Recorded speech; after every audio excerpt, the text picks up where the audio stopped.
Have you ever lost time because you needed to retrack a magic mask, you wish you rendered it out? Well, today, what I'm going to do is show you how to make disco mats. These are also called multi-layered mats or RGB mats. It's actually a really old school pro trick that I still use today for high-end production work. And what it does is it enables us to shuffle multiple masks into the RGB color channels to then render them out as a single ProRes file for use on the color page for the function that they call the EXT mat or the external mat. Now, what you're going to learn is you're going to learn the Fusion custom tool so that we can replace the color channels with the alpha channels. I'm going to go over my personal deliver page render settings. And then finally, how do we make use of these disco mats as an EXT mat on the color page using a little sub-click trick that I like to use to align the offsets for when like the rendered mats or the roto you get back don't match the duration of the source footage. And that happens a lot. Let's take a look. Chapter 1 is just some really quick and dirty mask creation on the Fusion page of DaVinci Resolve. Now, footage here is log, and I just want to point out my color management settings for this project. If I open up my project settings, Shift 9, color management, I'm in charge of color management. And the reason I point this out is DaVinci RGB is that AI magic mask, any sort of AI tool, is really dependent on tone mapped or finished sRGB images. That's what it's trained on. So you get the best results if you feed it a Rec 709 or an sRGB image. And so step 1, before I even pull a magic mask on the TV, a magic mask on the Game Boy, and then I'll show you how to do a tracking assisted rotoscope on the game cartridge, is to put this in Rec 709. So just shift space, CST, we'll put that in the flow. Little quick tip here with using this tool. You can set and save presets if you use the same footage all the time by right-clicking on the word up here, saying settings, save as a default. Okay, now every time I do a new color space transform, that's going to be what's set. The other thing I wanted to give you a tip about these tools here in Fusion, if you click output color space and then type a letter like R for Rec 709, you see what just happened? It loaded the Rec 709 from this long list, so you don't have to go scroll through and find it. And so I'm going to do that with output gamma as well. Change that to Rec 709, add tone mapping to DaVinci. Now we're in a good spot to pull some quick and dirty magic mask as well as the assisted rotoscope. So do a magic mask. First one here, point out quick tip using magic mask on the Fusion page, disable post multiply image. So that way when I do a click, I'm still able to see the rest of the image and it doesn't go away. Because if I had that checked, you see I can't see where else to click over here. But with it unchecked, I still see some of those color channels. And with Magic Mask 2, it's just a point click. It's not a swipe and click. Now we can see I've got a decent reference frame for this to do its tracking on. I hit track forward and backwards. And I'm going to do the same thing here on the Game Boy and speed this part up because I know you already know how to do Magic Mask. All right, we got a magic mask for the TV, a magic mask for the Game Boy. Now what I want to do is do a manual or a tracking assisted roto for the Zelda video game cartridge. And the way I'll do that is just grab a polygon tool from my toolbar, not connected to anything, zoom in real close, and then I will just click around. This is just like the pen tool in Photoshop. I'm going to speed this part up. Okay, we got a shape here that lines up perfectly on one frame, but obviously does not follow the movement of the camera here. So how do we get it to move with the camera without going and making our own manual keyframes? Is we use the tracking that's built right into the tool itself. And the way that works is if you select the polygon tool, it has a modifier section, which is grayed out because there's no modifiers on it right now, but we're going to modify it with tracking unsteady data. So what do we actually want to modify? We want to modify this center position, this 0.5 position. And the way you do that is you right click on the word center, you come down to modify with, and what you want to choose, because we want to follow motion of a tracker, which we haven't tracked yet, we're going to follow the tracker unsteady position. So modify with tracker unsteady position. And as soon as I click this, you'll notice the modify tab appears in the inspector. See, it just opened up there. And what this has given me is the tracker tool, which is just a simple point XY translation tracker that we can use. It doesn't know what to track yet though, so it's not connected to anything, so it's looking for a tracker source. That's what this empty spot is over here. So we need to feed it one. You can either type the name of a node in here, or what I like to do is I just drag, I click hard and drag, and I keep holding and holding even though you can't see it, and I release it. And now it's going to take the output of this color space transform one node to do its tracking on. That's what the pixels is going to look at to do the tracking. The other thing that happened when I added a tracker, a simple point tracker as a modifier over here, is it's on the screen, on the viewer over here, we've gotten this box here. This is our IntelliTrack pattern box. So I can take this and just pick this up and move it. I should be able to just pick it up and there we go. I'm dragging it, and you can see underneath, those are the pixels it's going to look at to do tracking so that it gives the movement for us and we're not trying to manually do it. I'm just going to put it over this part of the video game cartridge that's kind of, you know, black and yellow. And then to track it, you just hit this track forward and backwards button. And you see what's happening right now is it's creating a displacement path that's going to make that selection follow. Now, I will say it's kind of hard because it looks like that's not really moving yet. And so one way you can always check, did this actually track what I wanted it to, is with a background node merged over the top. So I'm going to grab a background node and you can kind of follow along with this if you want. Change this to red, maybe turn the alpha down a little bit. And this gives you kind of more like you would see if you're doing a mask in Photoshop. What I would do is I would take this and merge this over the color space transform. So let me grab a merge node, take the output of the merge node and the output of that mask, and you'll see, yeah, that does follow it pretty good. And at this point, if you needed to refine it, you certainly on the mask tool can come in here and move edges to make it so that it fits perfectly. But it's a really simple move. It's gonna work for our case. So now that I know that's good, I can delete this merge. I don't need that anymore. And I am going to hold on to this background node, and I'll show you that in the next section about using the custom tool. But before you do that, make sure, this is really important, that on this background node, you pump this alpha channel all the way up to 1, because what we're going to be doing is we're taking this special mask data and feeding it into a color channel so that we can use in the custom tool to combine all 3 of these masks, the 2 magic masks and a manual rotoscope mask, into one single stream of data. Chapter 2, custom tool. Now, the custom tool can be super complicated. It can be super simple. We're going super simple today. That's what I want to do. But essentially what it's going to do is going to take the alpha, that's A for alpha of this, the alpha from here, and the alpha from here, stick them all together, and we can assign those into the color channels. So let's just do it. Shift space, custom tool is the tool we want to grab from the tool picker. And we're going to take a look at the channels tab up here in the inspector. So the channels of custom tool, right now you can see it says R1. What that means is the red channel from input 1, the green channel from input 1, the blue channel from input 1. So what we want to do instead is we actually want to take the alpha from input 1, the alpha, that's A for alpha, of input 2, because we can use 3 image inputs, and then the alpha from image input 3. And then what do we want to do with the alpha channel here? I'm going to make it solid, you know, totally opaque, and just say that's going to be 1. So this is your recipe, okay? It's going to be A1, A2, A3. Now we just need to feed it images into the custom tool. And I want to do this in a very specific order, or tell you about domain of definition and how you can fix when you're not seeing all of the masks show up in your viewer. So the first thing I would do is let's just take the output of this magic mask, stick that in there, the output of this magic mask, and then the output of this final, what do we call this, our tracking assisted roto.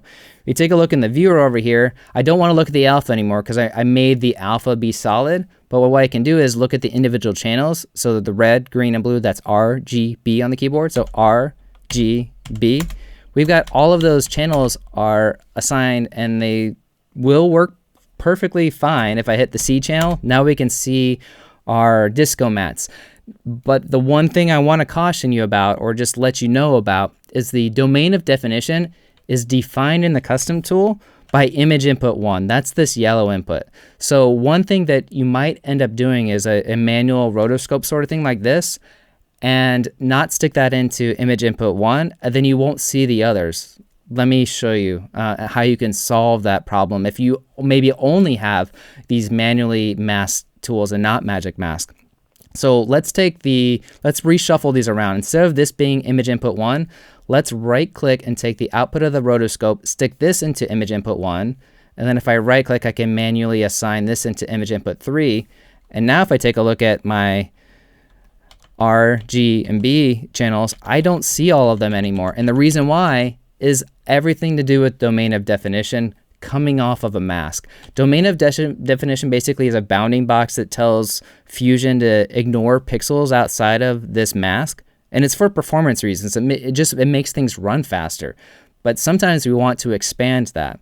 So the tool we use to expand it is called the set DOD node, but before we even open that, I want to show you where you can actually see the DOD and sort of troubleshoot problems as they may come up for you. So to see the DoD or the pixels that Resolve Fusion is actually considering when it does calculations is you go up to this 3-dot options menu up here, click on there, and then you choose region, show DoD. The domain of definition doesn't appear the first time you click on it, but then you click the node and you can see, sure enough, you get this like white checkered box.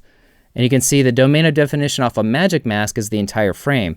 But the domain of definition off of a polygon shape, it's trying to make things run faster for you. So it's throwing out all of that data outside of this tracking assisted roto. So the way we expand this, if this is going to be on input 1 of custom tool, is a set DoD tool. Shift space, just pull that in. And this is a kind of like a manual override of the pixels it's considering. So once you have it selected, you just come to the inspector and say set, and that'll pull that background resolution to expand it the entire way, so that now that you see it's expanded the full canvas, now the custom tool, no matter if you have a manually tracked rotoscope tool, is going to be available to render out. So next up, we're going to take the output of this stream. We'll see we've got, take a look, RGB. Those alphas are in those 3 different channels, and the alpha channel, because our custom tool is set to 1, is nice and solid. We can go render this out of the deliver page, which I'll show you my settings on that next. Deliver page settings. Real quick recap if you're skipping into this chapter, our custom tool should be set to red channel is A1, green channel is A2, blue channel is A3, that's input 3, and alpha is set to 1. So we're going to get 3 mats out of this one ProRes render. To render it out, deliver page, I'm going to pull up my preset here. It's called RGB mat. First thing to take a look at in the list is we want to render individual clips. That's going to make sure we retain all the individual metadata of those original clips, things like the time code, which I find really, really useful. And I'm going to choose export video on this video tab, ProRes 4444. Now, I'm not actually using the alpha from this, but there's no chroma subsampling, so I just know I'm getting really good quality. Because it's really just a black image with red, green, and blue, it doesn't actually increase the size that much versus using something like ProRes 422. The other things we want to take a look at, render at source resolution. Yes, please. That's going to make sure we get the actual highest quality. And in fact, that's why I suggest using Fusion rather than the color page to do a lot of high precision mask, because you're always guaranteed to work at the native source resolution, whereas the color page always operates on the timeline resolution. The other things that are really kind of important to understand is down here under the advanced settings, there's 2 settings. One is the enable flat pass. I turn this to always on. What a flat pass means is it's going to ignore any nodes that could be on the color page, whether they're on or off. It's just going to ignore color page settings, which is obviously important because I just want the pure red, green, and blue pixels that are over here to be rendered out from the map. The other thing is this one called disable sizing and blanking output. You want to check that. This is often overlooked. You want to check disable sizing and blanking output and render at source resolution when you're doing stuff like this. Because if you had any sort of a conform edit page inspector change, that gets baked in even at source resolution if you do not check disable sizing and blanking output. This is going to give you a 1-to-1 pixel output of what the original thing was. Okay, that's basically it for the video tab. Audio tab, I just don't export audio because it's for mats only. And then the file tab, how are we going to name it? Where are we going to name it? I'm going to use a clip name metadata token. So these are available by just, if I delete this, I hit the percentage sign and then start typing clip space name. There it is. And what this name is the original name that's yanked off of the timeline. So I showed this in my sources sequence tutorial, but essentially on the edit page, if you select a clip, go to the inspector down here under the file tab, it's this name right here. So it's going to pull this exact name. And then the next thing I always like to do is stick a suffix. So it's going to append _RGB_mat to the file so that I know when I load it back in the next chapter that it's a mat file. Say add to render queue. Obviously you can mark it in and outs if you have lots of these, and render all. How to use the RGB mats on the color page. Now, the old days, you would actually select a clip in the media pool bin on the media page, right click in the media storage section, and then once you right clicked over here, you'd say add to media pool as mat. I don't actually do it that way because I think the way I'm about to show you is a lot more flexible. In fact, you don't even have to be in the media page to do this. On the edit page, you could just be in your bins, drag from the Finder in and just load it in as footage.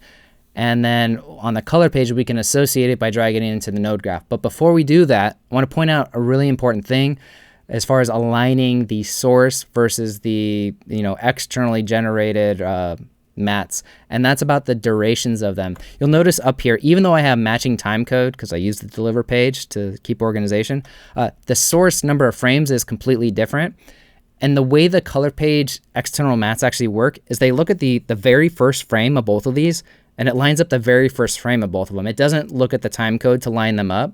So what I want to do before I even go to the color page is get a source clip, like my clip down here on the timeline, to match the exact duration number of frames as my RGB mat.